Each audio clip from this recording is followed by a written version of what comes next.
Welcome back to Dear Watchers, an omniversal comic book podcast where we do a deep dive into the multiverse. We are traveling with you through the stories and the worlds that make up the omniverse of fictional realities we all love. And your watchers on this journey are me. Oh, I didn't get a good one, but I'll just be Tomb Raiding Guido. And I'm Rob, and in the week we took off from our podcast, you might notice, Guido, I've grown an amazing long braid in my hair. Yeah, no, it's not a video. Yeah, it's not a video podcast. I was worried where that was gross. going, considering the attributes of our featured protagonist today and what she's most famous for. So I'm glad you ended with braid. Yes, of course.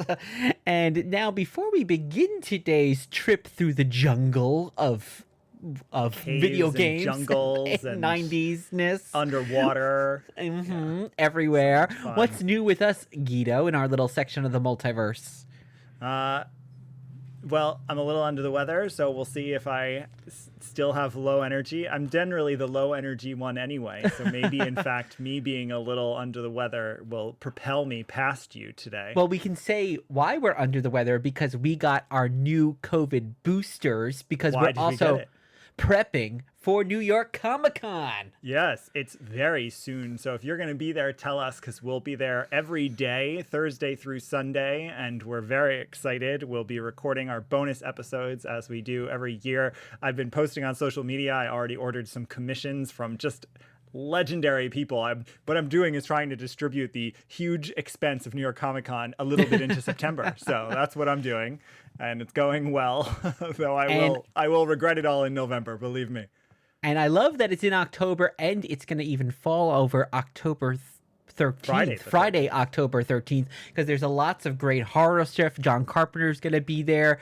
Eli Roth is going to be unveiling the long-awaited Thanksgiving, which I'd be curious to maybe check out. There's Chucky going to be there. So much great horror stuff. Yes, and it is the fall, and that means that we're late with our one last giveaway. That's because we took a little break last week. We were getting things in order, getting ready, and we've been weekly for 2.5 years, so we deserve it. We earned it.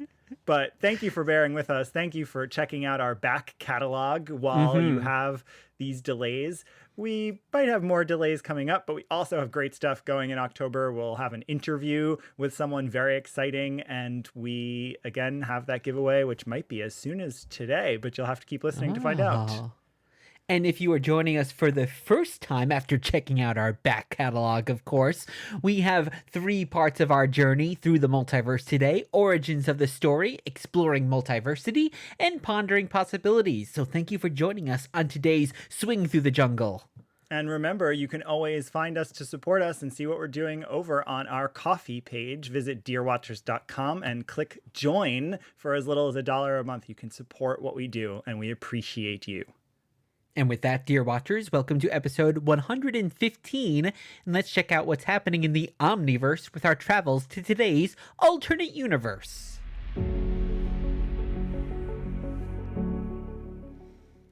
Today, we lock the puzzle pieces into place and do an impossible backflip out of the golden tomb to find out the answer to the question, what if Tomb Raider Lara Croft made her comic book debut in New York City alongside Witchblade? It's a weird one, and today we're talking about a video game multiverse. We've done this a few times before, and we're sure to do it again, but this, other than the Super Mario, which was much more about the movie and the Hollywood multiverse, this is, I think, one of the first times that we're really focused in on a property that started as a video game, because we are considering the Tomb Raider game series to be our prime Earth canon here. Which series? Well, the original, of course. And we're looking at the multiverse of her sort of first comic book debut and definite first ongoing title. That'll all make sense as we give you more history. We're going to call this Earth Top Cow Lara, or the Earth of many breasts. And before we get too deep down this underwater cavern, Rob, tell us who and what Tomb Raider is, and then I'll talk a little bit about her history in comics. Well, development began in 1994 by Core Design as a video game that came out in 1996 for PC, PlayStation, and, of course, the platform we all love, Sega Saturn. The British company oversaw the first 6 games of the series, though depending on how you count, and including all retcons and reboots, there are about 20 games on pretty much every platform. It's wild. That's wild. I'm curious. Obviously, like Mario has more, but I'd say that's probably in the top few of game franchises. And especially for a female character, way more than Samus in Metroid and other characters. And Lara, speaking of our female protagonist, she was a technological marvel built on its own game engine and a cultural phenomenon, even including 3 movies, an animated series every fan needs to track down, a soundtracks, tie-in novels, and even a tie-in book about her presence in popular culture from 1998 by Douglas Copeland, writer, artist, and thinker who brought the term Generation X to popularity. Yeah, it's cool. He's an icon for people like my age and older. He just was, again, the person who started using Generation X as a term. And the fact that he loved Lara enough to write this book, it's wild. And the book had a short story with illustrations in it, though it wasn't a comic, so we're not going to talk about it today. Comic adjacent. Well, there are also art books, cookbooks. I mean, really, cookbooks. Well, she's in the jungle. She's eating monkey brains, and she's and a who woman, knows what. Right? Of course, we can't let go of every sexist trope here in this game. True. Believe me. That's true. She doesn't eat a lot. Looking at her figure, though, I don't think. True.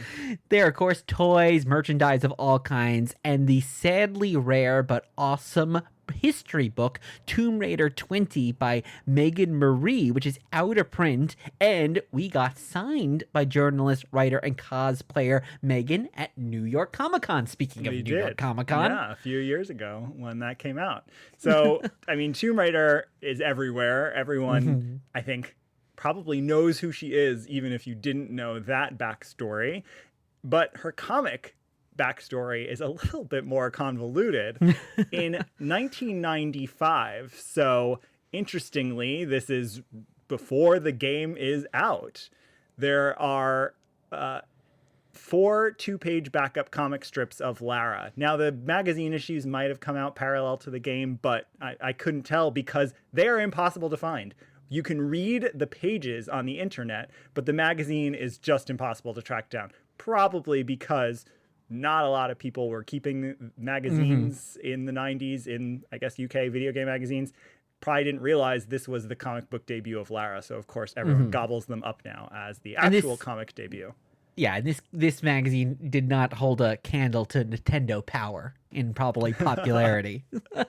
Well, it was UK's #1 video game magazine, and they rebranded it as Sega Mean Machines after it had been a general because it's Sega, it has to be magazine. mean. Sega. And it was actually, though, what's cool is those 8 pages were written by the game's writer, Vicky Arnold, and drawn by Paul Pert Smith, and it's issues 47 to 50. So very cool to check those out, but we're not going to really spend a lot of time on them. No, we read them for this, and it feels like Vicky's dialogue got translated into French and then into Japanese and then back into English. Like, that's how they kind of read.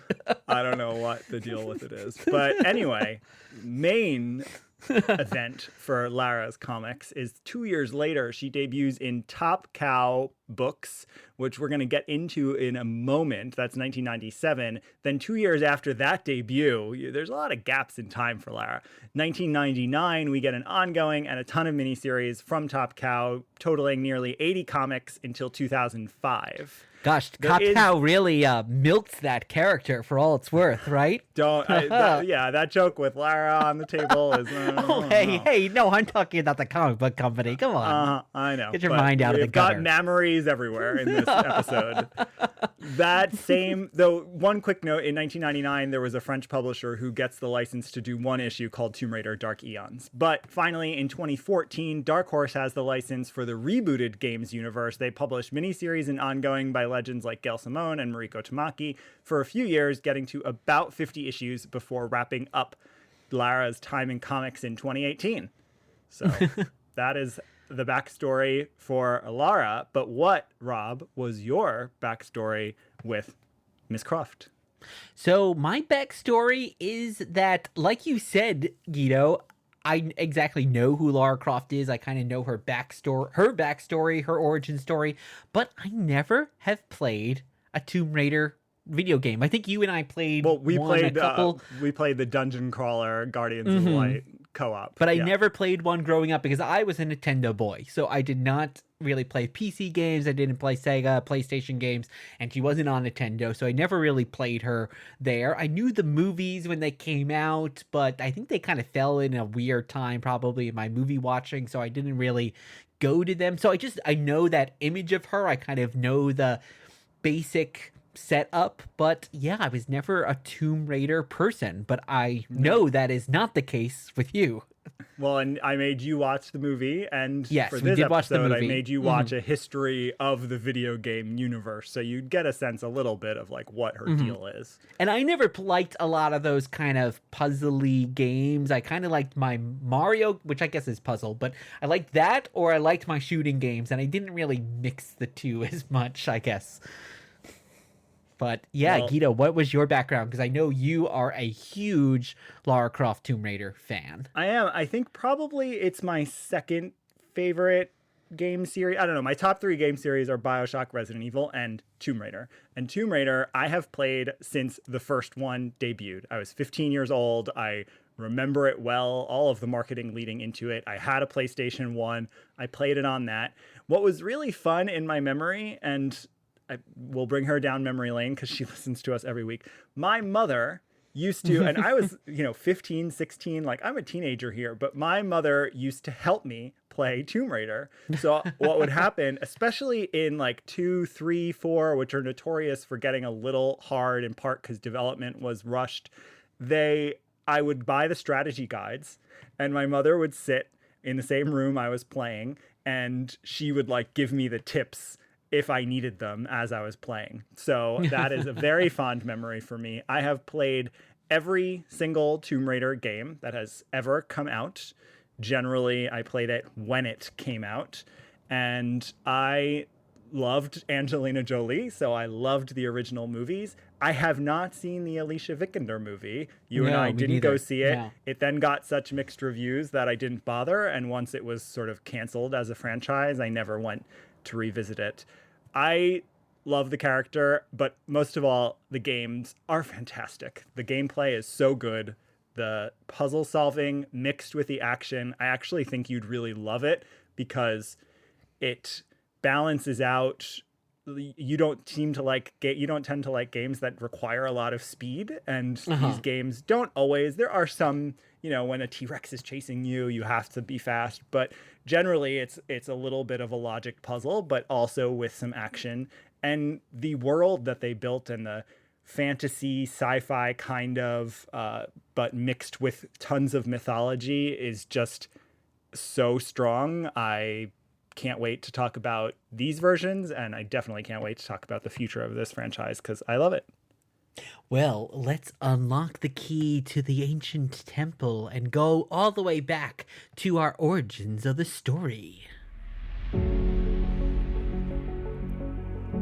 Right now, on this very show, you're going to get the answer to all your questions.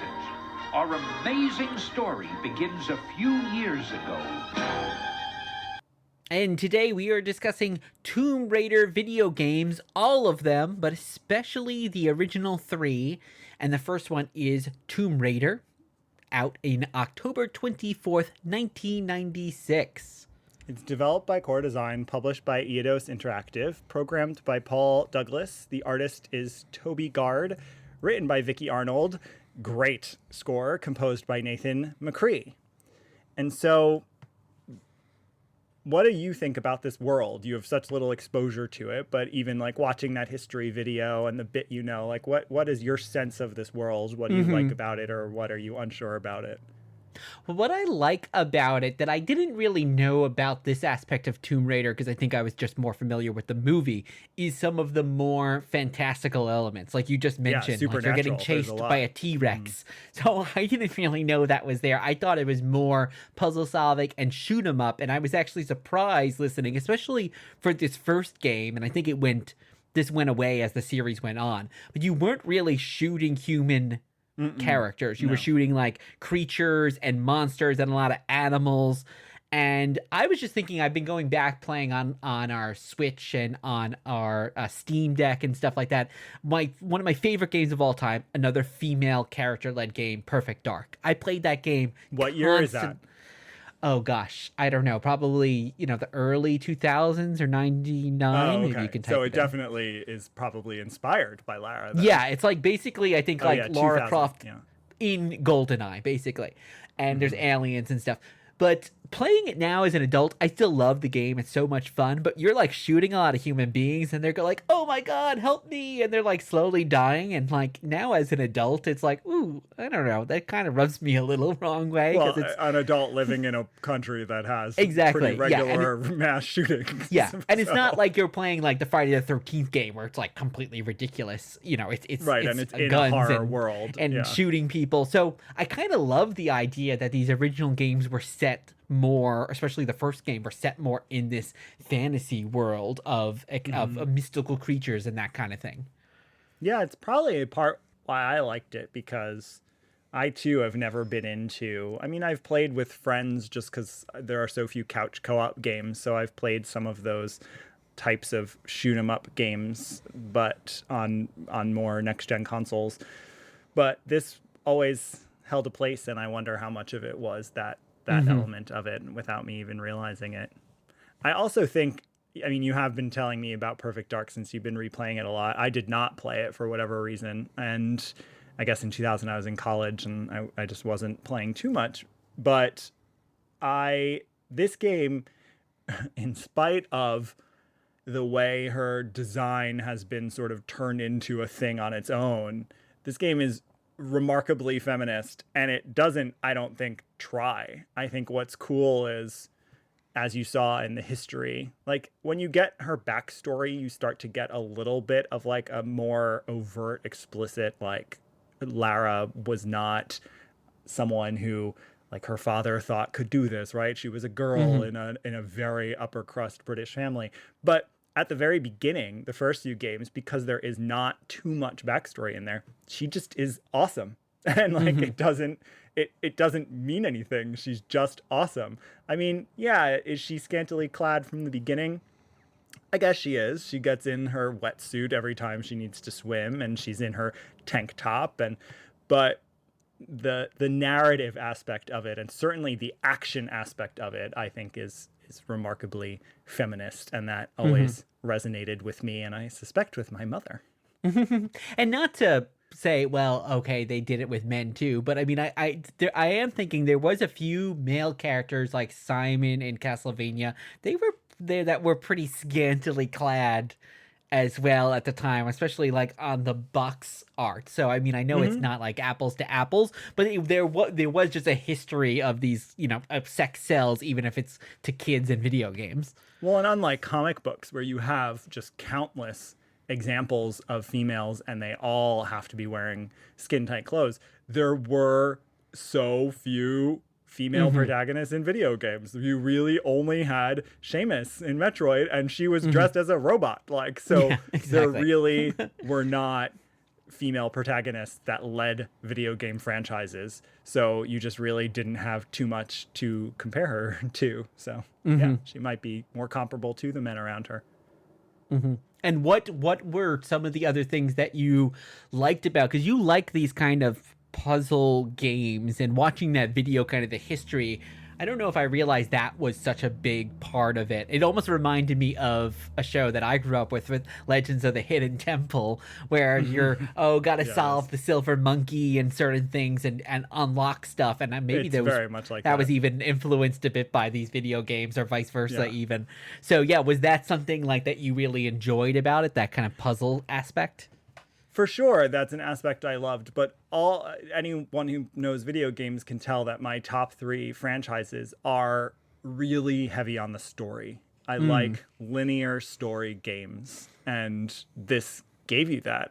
Each entry installment in the franchise deepened the mythology, and even as it starts to contradict itself or does things that like are stupid and have been retconned, or now obviously it's been totally rebooted, it still just gives you this really interesting universe, as we talk about on our show all the time. World building is what draws you and me both into multiversal stories, and the world building in Tomb Raider is so fun. It's not super intricate, but it's just really fun. And as the mythology starts to come in, like Greek mythology, like explicit mythology starts to come in, as Aztec and Mayan cultures, and I'm sure there's all sorts of cultural simplification, if not exploitation, going on. There's obviously the colonist narrative here, but there are times it subverts it too. There are times she's returning treasures. There's times she's sort of fighting the colonist British folks, I think, to a certain extent. So it's a world I can get into, and that's really fun. Yeah. I think we'll get into this now in our next segment, the 90s isms of all of it. But watching that about the games, I know another thing that you really love is the TV show Alias, which was another kick-ass woman who is kind of solving these puzzles, and there's a lot of ancient history and mythology involved there. And there was just something, I think we'll get into it more now in our next segment, but there was just something about that time where we were like, let's really explore that. So I can see how Tomb Raider is a part of this larger mosaic that was just happening in the 90s and early 2000s. Yeah, and I think for a long time they did it obviously with men, but it's funny, like James Bond doesn't do it. The huge franchises don't do it, but I'm thinking about things like, Big Trouble in Little China, or Romancing the Stone, or of course Indiana Jones. Like you have a few movies and franchises where they try to like fuse mythology with a realistic contemporary action movie, and this does that, and I love it. And you're right, Alias does it too. Well, let us uncover the super secret crystal that is exploring multiversity.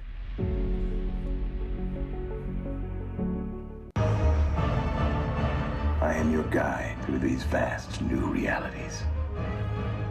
Follow me and ponder the question, what if? And today we are asking the most 90s question of all. What if Tomb Raider Lara Croft made her comic book debut in New York City alongside Witchblade? And that is Tomb Raider / Witchblade #1 from Top Cow Comics from December 1998, and the story is called Vendetta. Well, actually, we read the revisited version from December 1998.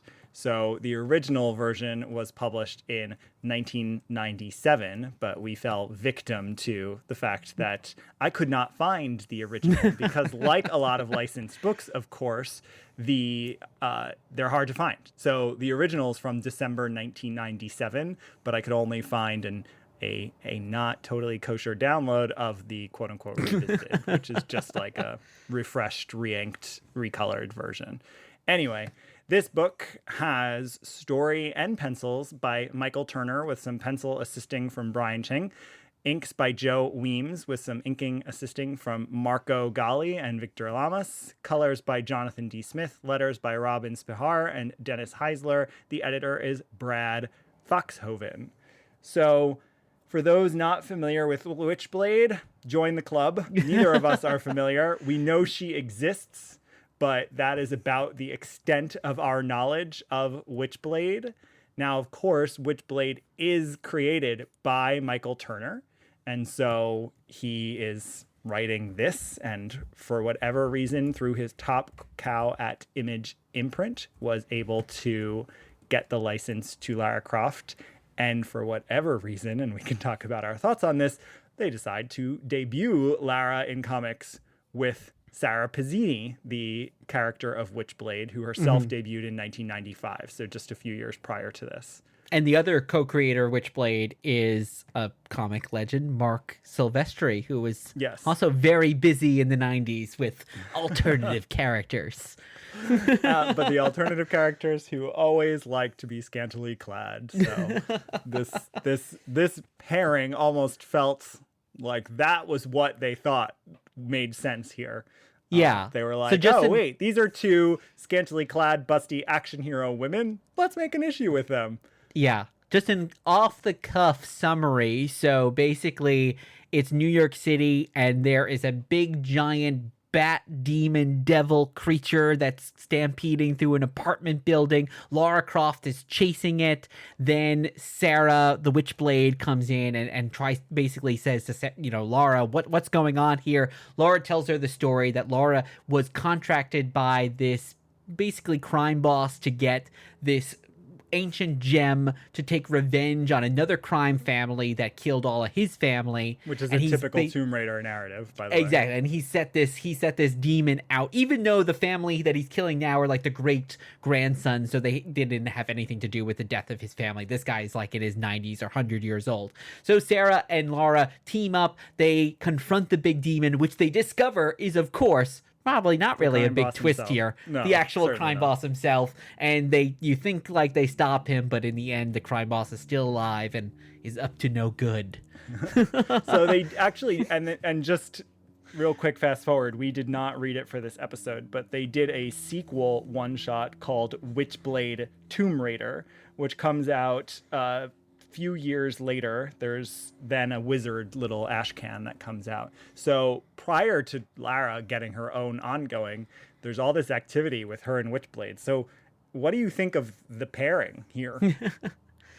Oh, I mean, like I was joking that it's like the most 90s thing, but just reading this, it is just so 90s. And the thing that it really reminded me, so there's a little in-joke about the X-Files in here. So you've got some X-Files. There's two people watching an episode on exactly. TV. And of course here, the mix-matched, although they're really not that mix-matched, couple that are hunting down mystical things. And the other thing that this super reminded me of, and I'm wondering if this reminded you of it as well, was Angel. I was just getting heavy-duty Angel vibes, because the New York City, and there's mystical creatures, and everyone's wearing trench coats, and it's all taking place at night. So did you get any of those vibes from it? I didn't, though I can see it. Again, not knowing anything on Witchblade, the fact that she is a homicide detective who I guess has this, I don't know, watch that turns her into Witchblade. I don't know anything about that. But yeah, I could see that, how it connects to stuff like Angel. And Witchblade was also a show on TNT around also in the early 2000s too. So yeah, it was all a lot of TV at the time kind of exploring these things, as we mentioned. Yeah. So I think, all right, I don't know where to begin. Let's begin with the story and the character, and then I want to get into the art a little. The story and the character, I think they capture Lara well enough here. You have that she's a little sarcastic, she's confident, she's bound up in this mythology. She wants to do good, but she's like willing to be an anti-hero, sort of vigilante, in order to accomplish whatever her good mission of goodness is. And so I think all of that is well constructed. And for someone who doesn't know anything about Sarah and Witchblade, it does make a little sense as a pair up to me. It's weird that it's her debut, for sure. It's very strange, but it makes sense to me. You do have these two sort of fantastical but grounded in narratives. For Sarah, I suspect, based on the opening page, that it's like really grounded in a X-Files, like case files, cop procedural genre, and Lara's more like the Indiana Jones genre. But I do see why they connect. I think it's just strange to me that you're putting her in this other property. But yeah, and Sarah wants to bring the criminals to justice and yet let the system sort it out, and Lara is just like, I'm gonna kill them. I don't want to kill them, but I'm going to do that. So that's kind of the push and pull, because the characters are very similar in many ways, but they have that. Sarah has that moral moralness, while Lara is definitely much more in the moral ambiguity area. Yes, willing to do whatever it takes, for sure. Now, I wonder if this is possibly one of the first Michael Turner books you've read. I mean, Michael Turner was like totally 90s to the extreme, like could have been up there with Rob Liefeld. Michael Turner has passed away, but everything he did has this look, and it was a very typical look for every book that he created, including both the shape of women's bodies and the skin exposure, as well as the awesome pencils. So did you agree with that? Like, what do you think of his art? Yeah, like I love the Bat Demon. I love the old mobster who's like 100 years old. You see every kind of wrinkle and there's all this like pencil work there. So that's really cool. And New York City, you really get a sense of kind of, it's that dark, it's 90s New York, right? So it's like Seven, like the David Fincher, everything's raining and dark. But yeah, so there's that. And then there's how the women characters, especially Lara. Sarah kind of gets away being a little bit more realistic, but Lara is, just crazy proportions. Yeah, and he might be working off of like the video game likeness, but he always takes these things to extremes. Again, that's what he's known for. And there's even like some pretty, again, gorgeously executed but ridiculous pages, like when Sarah and Lara first team up as Witchblade Tomb Raider. You just have Lara in her wetsuit lounging in a chair, which is kind of fun because she's cocky as hell, which is great. But it is this ridiculous panel where, you know, she's got these short shorts on, her legs are up on the chair, large breasted, like just a ridiculous panel that's clearly meant to be like a poster someone would hang up in their room who wants cheesecake. So, yes, you could totally see a young teenage boy or girl like cutting pages out of this comic and like putting it up on their wall. As I mean, being I had like, Lara on my walls, but not because of how she looked. So it's fun. I mean, do you want more? Like, do you want to read the sequel of it? It kind of, like the last pages where it kind of continued the story, I was like, ooh, I'm kind of intrigued where this is going. And I think it helps if, like, us, like, you grew up in the 90s. Like, I just watched that Arnold Schwarzenegger movie, End of Days, a few weeks ago. And it's got, like, that, The Matrix, The Crow, all of those kind of things. Like, so if you grew up with that, then... Yeah, exactly. Angstiness and like black leather and all that kind of thing. So yeah, I think it has that nostalgia factor for me, but it's not, wouldn't be high on my list, but I wouldn't also say no if we wanted to keep reading. How about you? Do you want to like continue to explore this story? No, only because I just don't care about Witchblade. So I have actually, for being such a Tomb Raider fan, I have not read the entire Top Cow run of her ongoing. I would be more inclined to read that. I am hesitant because of the art. Even when Turner leaves, he just gets replaced with people who draw Lara in the same way. Adam Hughes does a bunch of really famous covers for it that are pretty ridiculous, that are just, at this point, close to the realm of Playboy. And I don't love that when it's a comic disguised as that. More power to comics that are setting out to do that, but I don't like an action comic that's disguising itself in that. So I would read more of the Top Cow run. I haven't. Again, it's hard to find. It's out of print. Even when it's been collected, those quickly fall out of print. So I have a few issues. I'll eventually read more, but at this point, since they have rebooted the mythology, it also doesn't feel like it's adding to the canon of the character that I love. So I was thinking, I mentioned Angel at the top, but what about a Tomb Raider Witchblade Dark Angel connection, the Jessica Alba TV show? Someone, I'm sure, proposed that. I have no doubt that someone proposed that at some point. And I have to say, I love that TV show. Dark Angel. was a really fun show with, again, a great mythology, which is what I loved about it. For they could bring in Jessica Alias. Alba's There was that show shortcomings. Mantis, I think it was called. Like there was all those shows. I just kind of, that would be like a cool amalgam universe, multiverse. There, we're just gonna throw in all those 90s. Well, I'll tell you, the dark crossover action that I think series. should have happened is Lara Xena. Oh Because my gosh! Of that's course. when you get the kick-ass strong female character feminists and the mythology going together. So Well, I think that gets- is the one that we're missing. Does Xena get brought into current time, or does Lara get pushed back into the past? What's better? You could do either, because in the Tomb Raider video games, Lara often finds herself like in these weird, like Savage Land-esque pocket universes, and similarly Xena has some of the just greatest episodes where she or her being get pulled into like a modern day Lucy Lawless, and so I think you could actually do it in either direction and it works quite well. And Gabrielle would hit on Laura, of course. Like they'd also she'd be torn. Yeah, there'd be like a love triangle. A love thing triangle. going You'd on. have totally a Bruce jealousy. Campbell character that is trying to also hit on Laura, and she just like punches him in the face. Like, oh man, I can totally see it. I know. We just need the license to end up in the same place, but that hasn't happened yet. But fingers crossed, because I don't know where the Tomb Raider license lives since Dark Horse stopped publishing.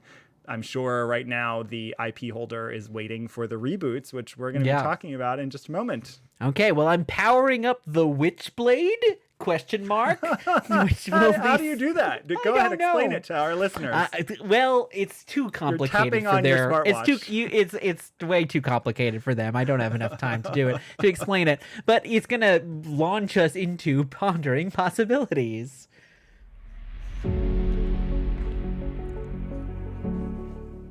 Will the future you describe be averted, averted, averted?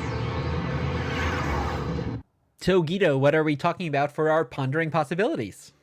Well, again, Tomb Raider has movies and reboots of movies. It has games and reboots of games. It has comics and reboots of comics. So it is just a world of reboots.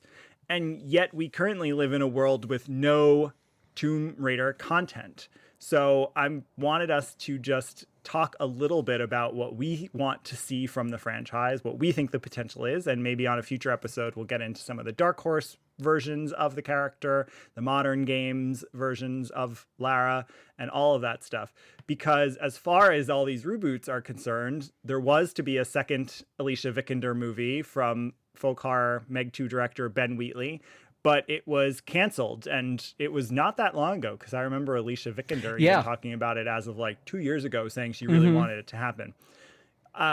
Rights revert, we're assuming. There are remastered 1 through 3, the kind of golden top of the games, that are coming out next year, which is really exciting. They've done little remastered versions. They've done different iterations that try to repackage the original games. This is the first proper remaster, ground up, like the Resident Evils have had, like a lot of classic games at this point have had for next-gen consoles. Those are going to be out in February, and I cannot wait. You can't do better than the original. And then, of course, really cool, Phoebe Waller-Bridge was announced as developing a series, live action, for Amazon Prime Video. Who knows if we'll ever see it, but that is a great character for it.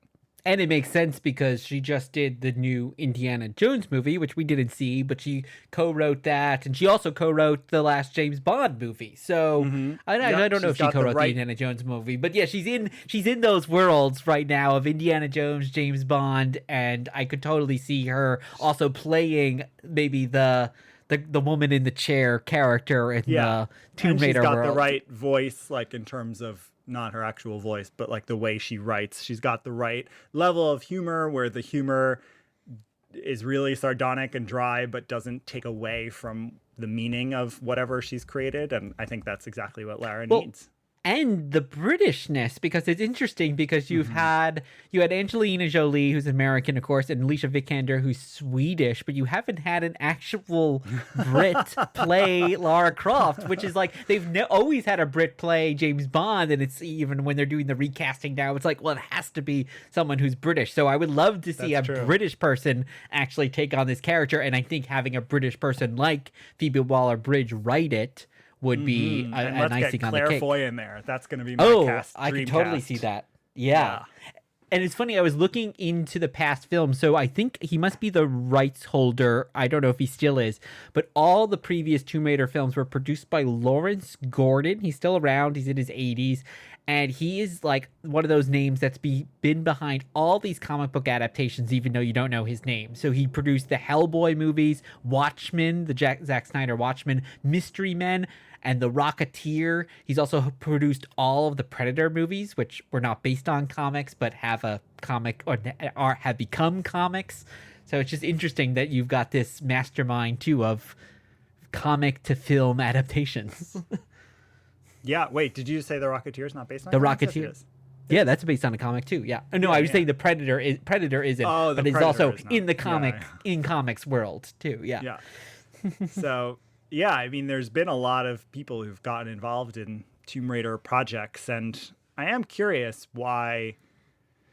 I guess at this point we might be waiting for the next reboot. I don't know why the Alicia Vikander movie failed, having not seen it, but I guess let's just jump to like what we want to see. We want to see Phoebe Waller-Bridge's version starring Claire Foy, but what do you want from it being more of a newbie to Lara as a character and her backstory?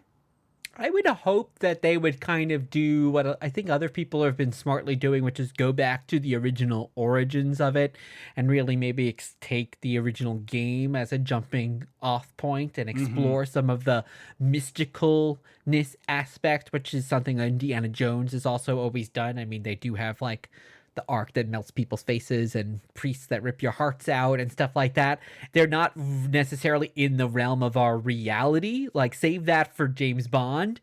When James Bond has always gone like into like laser world, it's like, that's not James Bond. But like have Tomb Raider, have Lara Croft kind of go into that mystical realm. I think that would be something really interesting. Yeah, and I think that's what the Angelina Jolie's movie do really well, in part because it's that era of 90s movies, or maybe they're even like 2000. It could be. They are, yeah. But that era of movies where like you didn't need gritty realism. No. And everyone was comfortable with surrealism or the supernatural or fantasy mixed in with a movie that's supposed to be grounded in our reality. So I think those movies do it well, and I would definitely want to see that come back, because I think what the modern franchise, for they're extraordinary games, but I think that they are just a little too gritty and realistic for me, especially the first two. Where they are a younger Lara and you're sort of playing her origin story. You have a bow and arrow for most of it. Yeah. They're just a little too, they're really great games, but they don't give you the feeling of the world that the original games do, which requires the mythology, requires some of the snarkiness, the fact that she is this fully developed character when you meet her. And I would want that from a series. I don't want Lara's origin. I'm fine with flashbacks. In fact, it could be really cool to see, especially like a younger actor do like Lara at finishing school, at boarding school flashbacks. Yeah. But I want her to be Tomb Raider when we meet her. What's interesting, it seems when we were watching the video, kind of going through the history of Tomb Raider 2 and just talking about the comics, so half of her is always like set in stone, like the look and some of the feel there, but she's also been, it seems, very influenced by the time that she's been in, where those comics were very dark 90s, all that stuff that was happening. The Angelina Jolie has that kind of lightness of those like the pre-MCU Marvel movies that are at the same time as well. And then we watched in that video when she has the bow and arrow a lot because the Hunger Games had become really big. So they were like, okay, let's play that up. And then Alicia Vikander was deadly serious. Yeah, then Deadly Serious, which we got. So like she's very much like people are putting on whatever is the popular elements of the time of media on top of this character. So I don't know what that will be when we kind of reach now. I feel like we're almost at a very interesting crossroads in terms of those themes. Maybe because like there's just so much stuff right now in different streaming, and there are different ways to approach these kind of things. Well, and she's definitely, I would say probably even 10 years ago was when the games were rebooted. The Alicia Vikander movie, I guess, was, I don't know, was it 6 years ago? Like, that's still a long time. I mean, we're approaching her 30th anniversary. So she is, at this point, like, you have that sweet spot of culture where you'll have lots of nostalgia people, a sort of built-in audience, but she's famous enough that you can probably pretty easily rebuild her brand amongst people who were not even around or playing the games in the 90s. So I feel like we're finally at a sweet spot where we don't need to explain who she is, and we can just build on different versions and aspects of her that everyone recognizes and have a little fun with it, which and we talked about this when we did our Super Mario movie episode, talking about that. But forever people were like, you can't really make a Super Mario movie that's like the video game, and they didn't when they made the Bob Hoskins movie. But then when they made the animated movie, they were just like, no, he's gonna eat a mushroom and turn big, like we're just gonna make it just like the video game. And people loved it. And maybe that helped kind of usher in this, because we've never seen like Legend of Zelda, we never seen Metroid, like all these other iconic characters, iconic franchises with big female characters too, that have never even been on screen. Maybe because people are like, it has to be like it has to be realistic. So maybe like this has kind of helped break down that wall, and that will extend to Tomb Raider too. Yeah, it is funny because people, I'm sure there are plenty of like think pieces out there, most of which I would find annoying. But so I'm sure there's smarter people who think about why video game adaptations tend to fail and why there aren't any really remarkably strong ones, perhaps even until Super Mario this year, unless I'm forgetting something. Because simultaneously, we know video games are bigger than Hollywood. The video game industry is often not talked about, that they actually make more money than Hollywood does. So it's really remarkable to think that that we haven't seen, a Resident Evil translate. Totally. Granted, the Mia Jovovich series, which I love, made tons of money, but it did not translate the video game into a different medium. Nor do I think the Netflix series did. That was canceled after one season and we didn't even watch. So there hasn't really been anything that has somehow fused the two worlds, translated a mega game into a mega media IP franchise. And Tomb Raider could be it. Come on, I agree. Phoebe, I'm rooting for you. Well, maybe we will see she might not be on strike because she's in the UK. So I hope she's working on it.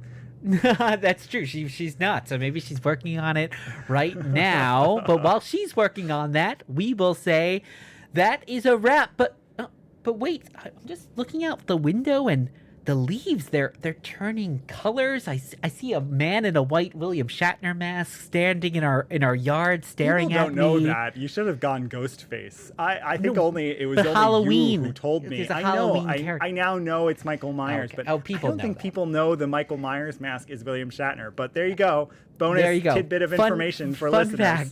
Yeah. Well, what I meant to say is fall is starting and we have one final giveaway. It's giveaway time, everybody. So as you know, we have been doing giveaways since our 100th episode. So all summer we gave away a DCU spec bundle, a MCU spec bundle, a multiverse alternate universe bundle, and now we have our signed book bundle, which we sort of saved the best for last. If you like signed books, I guess if you don't, this might not be the best for last, but I'm pretty proud of what we assembled together for people. So just to rattle them off, and we'll keep posting about them, and Rob will tell you in just a moment how to win. But we have the first issue of House of Slaughter signed by James Tynion. So legendary queer horror writer James Tynion in the world of Something is Killing the Children. So it's a huge book anyway, And we've got it signed. We have the X Deaths Oh, of and a Wolverine. kick-ass female character. Sorry, by the way, just to tie it Well, back to Something's our Killing Tomb the Raider. Children does. House of Slaughter Yes. is not. But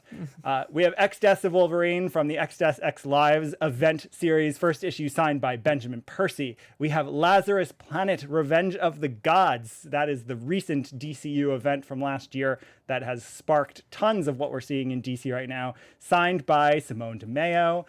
We have, because we don't want everything to be new, we have an Alias, that's Jessica Jones. Yes, Alias, signed by David Mack, the amazing artist and co-creator of Alias, David Mack. It's an issue that's a little beat up and has seen better days, but who cares? If you like David Mack and Jessica Jones, you'll want it on your wall.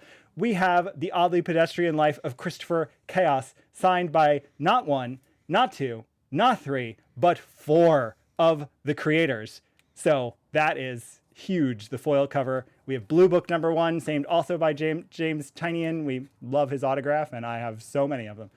Dark Crisis #1, signed by Joshua Williamson. It's the variant cover with John Kent, with Yara Flor, with Lucius Fox, or Luke Fox, whoever that Batman is. Signed by Joshua Williamson, architect of the DC universe. And Dead Boy Detectives #1. This is still apparently coming out as a TV series based on the Neil Gaiman property, Dead Boy Detectives. And this is signed by this series creator, Pornsak Pichetshot.